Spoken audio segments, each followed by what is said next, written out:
नमस्कार प्रिय दर्शकों, आप सभी का हृदय से बहुत बहुत स्वागत है हमारे इस खास कार्यक्रम में। प्रिय दर्शकों, मैं हूं आपके साथ पंडित ज्ञानेश।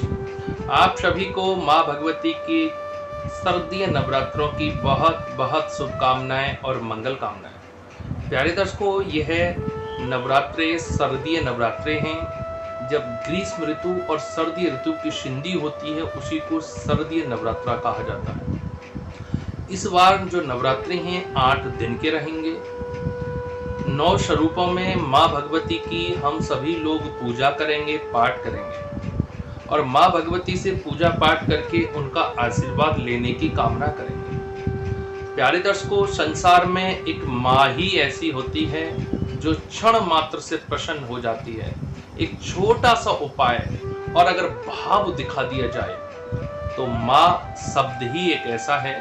और जो नवरात्रे हैं वो माँओं के नवरात्रे हैं, माताओं के नवरात्रे हैं, देवियों के नवरात्रे हैं, शक्तियों की उपासना के नवरात्रे हैं, साधना करने के नवरात्रे हैं, अपने आप को एनर्जी से भरने के नवरात्रे हैं, माँ की कृपा को प्राप्त करने के नवरात्रे हैं, घर में, परिवार में, कारोबार में सुख और शांति स्थापित करने के नवरात्रे हैं। प्यारे दर्शकों, इन दिनों में माँ भगवती की उपासना, आराधना, पूजा पाठ, आरती, भोग इत्यादि किया जाएगा। अगर आप भाव से करते हैं तो आपको माँ भगवती का जरूर आशीर्वाद प्राप्त होगा। और जहाँ माँ की नजर आपके ऊपर सीधी हुई, जहाँ उस भगवती की कृपा बरसने लगी, तो जीवन को बदलने से कोई नहीं रोक पाएगा। चाहे दुनिया ही आपकी बैरी क्यों ना हो जाए, संसार ही से ही क्यों ना आपकी दुश्मनी हो जाए, लेकिन उस माँ भगवती की जब एक दृष्टि पड़ जाए तो फिर संसार में मुड़ करके देखने की आवश्यकता नहीं रहती है। प्यारे दर्शकों, लंबी वीडियो हो जाएगी, ज़्यादा चर्चा नहीं करते हैं, पॉइंट टू पॉइंट से बात करते हैं।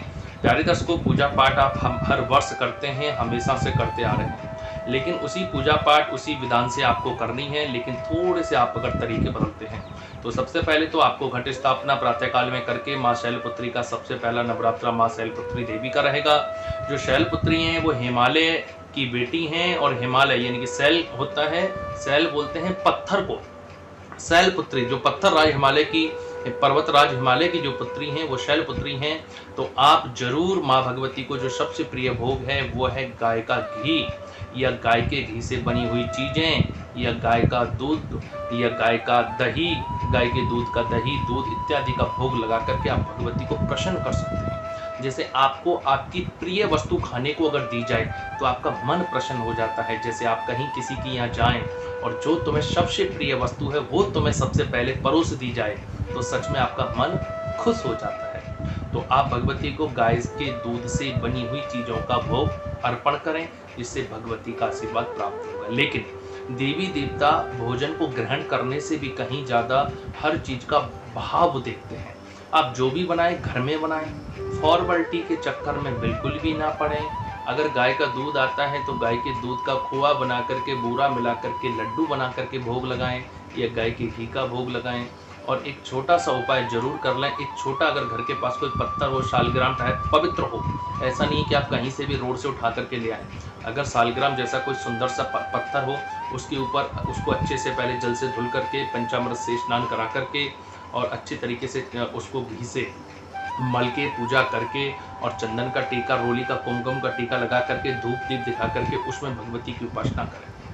प्यारे दर्शकों, माँ भगवती आपको जरूर आशीर्वाद देंगी। और पूजा करने से पहले आप कोशिश करें कि पहले 4 बार पहले तो देवी का आह्वान करें, आसन दें, चौकी दें, स्थान बनाएं। जैसे आपने घट स्थापना करनी, उसके बाद पूजा करते समय पहले 4 बार जल छोड़ें। 4 बार जल छोड़ने का मतलब होता है, जैसे पहले समय में हमारे यहाँ अतिथि आते थे, हम 4 बार जल छोड़ते थे। एक बार पैर धुलने के लिए, हाथ धुलने के लिए, कुल्ला करने के लिए, स्नान करने के लिए। उसके पश्चात स्नान कराएं, वस्त्र दें, रोली मोली का टीका लगाएं, सुंदर सा इत्र का, परफ्यूम का भोग आप माँ को अर्पण करें। आप माँ भगवती को सुंदर से कुमकुम चंदन के टीके के बाद अक्षत लगाने के लिए दें। धूप दीप दिखाएं, पहले भोग लगाएं, धूप दीप दिखाएं और बड़े भाव के साथ माता रानी की आरती करें। माँ भगवती जरूर प्रसन्न होंगी। और माँ ही एक दुनिया में ऐसी शक्ति है जो क्षण मात्र से प्रसन्न हो जाती है। तो माता को और माता की शक्तियों को हमेशा हमेशा घर में बसाने का और उनकी आशीर्वाद कृपा पाने का ये सबसे अच्छा मुहूर्त है। आप पूजा पाठ करें, भात के साथ करें और माता रानी को घी से बनी हुई चीज़ों का या गाय के दूध से बनी हुई चीज़ों का भोग अर्पण करें। माँ भगवती की अपार कृपा बरसेगी। और प्यारे दर्शकों, जो सबसे ज़्यादा ज़रूरी है, ध्यान देने योग्य बात है, वो ये है कि घर में बिल्कुल भी कलह नहीं होना चाहिए, बिल्कुल भी किसी भी प्रकार का कलेश नहीं होना चाहिए। घर का माहौल जितना शांत होगा, साधारण होगा, अच्छा होगा, खुशनुमा होगा, सुगंधित होगा, पवित्र होगा, उतना ही आपको देवियों का आशीर्वाद प्राप्त होगा। तो घर में कोई कलह कलेश ना करें। और जो माताएं, जो बहन, जो भाई नवरात्रि व्रत 9 दिन रखना चाहते हैं वो 9 दिन रखें। अगर जो पहला और आखिरी व्रत रखना चाहते हैं वो व्रत रखें, लेकिन कोशिश करें कि आप व्रत का मतलब होता है किसी चीज़ का संकल्प लेना, तो भाव से व्रत करें। व्रत